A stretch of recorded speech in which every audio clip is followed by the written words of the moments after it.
नमस्कार। प्रशासकीय राज्य के प्रथम ई कंटेंट वीडियो में हमने प्रशासकीय राज्य की अवधारणा, उसका अर्थ, विकास के उत्तरदायी कारक, उसकी प्रमुख विशेषताओं के बारे में जानकारी प्राप्त की थी। अब हम प्रशासकीय राज्य के भाग द्वितीय इस वीडियो में प्रशासकीय राज्य के गुण एवं दोष और क्या भारत एक प्रशासकीय राज्य है, इसके बारे में जानकारी प्राप्त करेंगे। तो सबसे पहले प्रशासकीय राज्य के गुण, कौन कौन से प्रशासकीय राज्य के गुण हैं। प्रशासकीय राज्य के गुण इस प्रकार हैं। प्रशासकीय राज्य अपने नागरिकों के अधिकतम विकास और कल्याण के लिए हर संभव प्रयास करता है। ये राज्य जनसेवा के लक्ष्य को लेकर ही शासन करता है। प्रशासकीय राज्य ही एक ऐसा राज्य है जो जनता की सामाजिक एवं आर्थिक दशा की उन्नति का संकल्प लेकर उसे दृढ़ता से कार्यान्वित कर सकता है। यही एक ऐसा राज्य है जो वर्तमान औद्योगिक समाज की प्रशासनिक आवश्यकताओं को पूरा कर सकता है। प्रशासकीय राज्य जन समर्थन प्राप्त करने वाली नीतियां लागू करके निरंतर लोकप्रियता और समर्थन प्राप्त करने का प्रयत्न करता है। प्रशासकीय राज्य में कार्यपालिका को उसकी वांछित प्रतिष्ठा और महत्व प्राप्त होता है। प्रशासकीय राज्य में जोर जबरदस्ती का काम नहीं, बल्कि कानून का शासन होता है। प्रत्येक निर्णय कानून पर आधारित होते हैं। इस राज्य में प्रशासकीय कार्यों में मितव्ययिता एवं कार्यकुशलता पाई जाती है, क्योंकि प्रशासन सक्षम और योग्य व्यक्तियों द्वारा चलाया जाता है। प्रशासन के कार्यात्मक पहलुओं में बढ़ते हुए विशिष्टीकरण एवं व्यवसायीकरण के कारण प्रशासन और अधिक कुशल बनता जा रहा है। ये प्रशासकीय राज्य के गुण हैं। अब हम देखेंगे प्रशासकीय राज्य के दोष। प्रशासकीय राज्य के कुछ दोषों से भी ग्रस्त रहता है, जो इस प्रकार है। पहला है योग्य कार्मिकों का अभाव।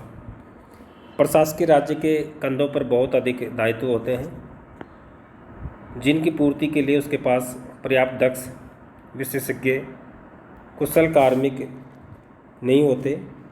इस कारण कुछ क्षेत्रों में स्वाभाविक रूप से असंतुलित विकास की स्थिति उत्पन्न हो जाती है। दूसरा है जनता को पूर्ण संतुष्टि नहीं दे पाना। प्रशासकीय राज्य द्वारा जनता की विभिन्न प्रकार की आवश्यकताओं की पूर्ति करने से नागरिक सरकार बहुत अधिक निर्भर हो जाती है। जनता अपने ओर से बिना किसी रुचिपूर्ण पहल व प्रयत्न के ही छोटी सेवाओं और कार्य के लिए राज्य से अपेक्षा रखती है, जिससे राज्य द्वारा सभी जन आकांक्षाओं को पूरा कर पाना संभव नहीं हो पाता, जिससे ये राज्य जनता को पूर्ण संतुष्ट नहीं दे पाता। तीसरा है लालपिताशाही। कोई भी सरकार निर्णय लेते समय नियम विनियमों और पुराने दृष्टांतों का परीक्षण करने में बहुत समय व्यतीत हो जाता है, और कभी कभी तो अन्य विभागों के संपर्क करने में यह लालपिताशाही और बढ़ जाती है। सामान्य अर्थ में लालपिताशाही कार्य में अनावश्यक देरी है। आपने देखा होगा कि जब आप सरकारी ऑफिस में कहीं जाते हो देखने, तो एक लाल कपड़े में फाइलें बंधी रहती है और वो फाइलें ऊपर रख दी जाती है।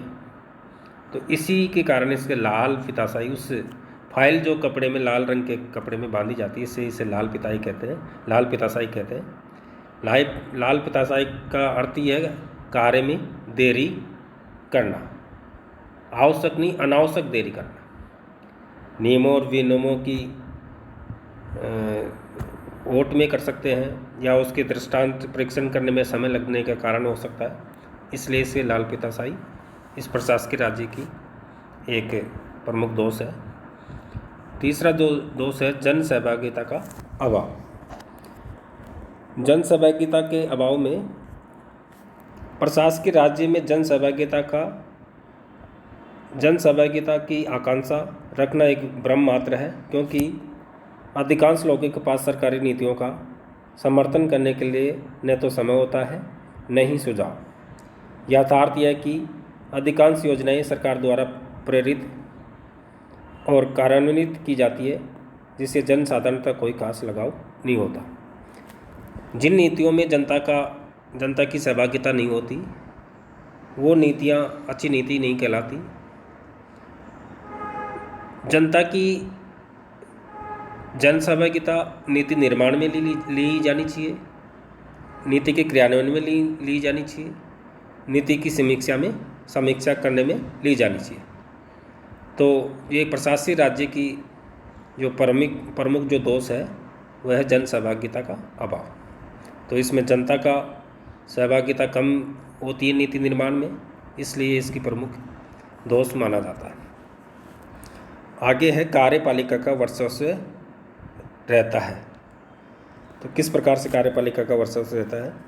प्रशासकीय राज्य में कार्यपालिका में यह प्रवृत्ति पाई जाती है कि वह सरकार के अन्य दो अंगों की शक्तियों को क्षति पहुँचाकर अपनी स्थिति सुदृढ़ बनाना चाहती है। प्रदत्त विधायन के द्वारा कार्यपालिका व्यापक विधायी शक्तियों का उपयोग करती है तथा न्यायपालिका की शक्तियों पर सीमाएं लांघकर एवं प्रशासनिक न्यायाधिकरणों की स्थापना करके न्यायिक शक्तियों को भी अपने हाथ में समेटती रहती है। इस प्रकार कार्यपालिका निरंकुशता के नए आयाम स्थापित करती प्रतीत होती है। ये इसका दोष है। अगला जो दोष है सरकारी कार्मिकों की अटदर्मता। प्रशासन का व्यवसायीकरण होने से सरकारी अधिकारियों में अटदर्मता की प्रवृत्ति बढ़ जाती है। इससे प्रशासन एवं जनता के बीच कोई खाई पनपती चली जाती है। इसमें अनेक बार ऐसा भी लगने लगता है जैसे प्रजातांत्रिक मूल्यों की अवहेलना की जा रही हो। अगला है पहल करने की शक्ति का अभाव। प्रशासन में आवश्यक पहल और लॉसशीलता का अभाव पाया जाता है। पहल करने का अर्थ है कि प्रशासन में कोई नई प्रयोग या नया कोई संसाधन है या नई कोई नीति है, उसके निर्माण में वो नहीं कर पाते और पुरानी परिपाटी के आधार पर ही वो कार्य करते हैं। इससे अगला है नीति निर्माण एवं क्रियान्वयन दोनों एक ही हाथ में होना।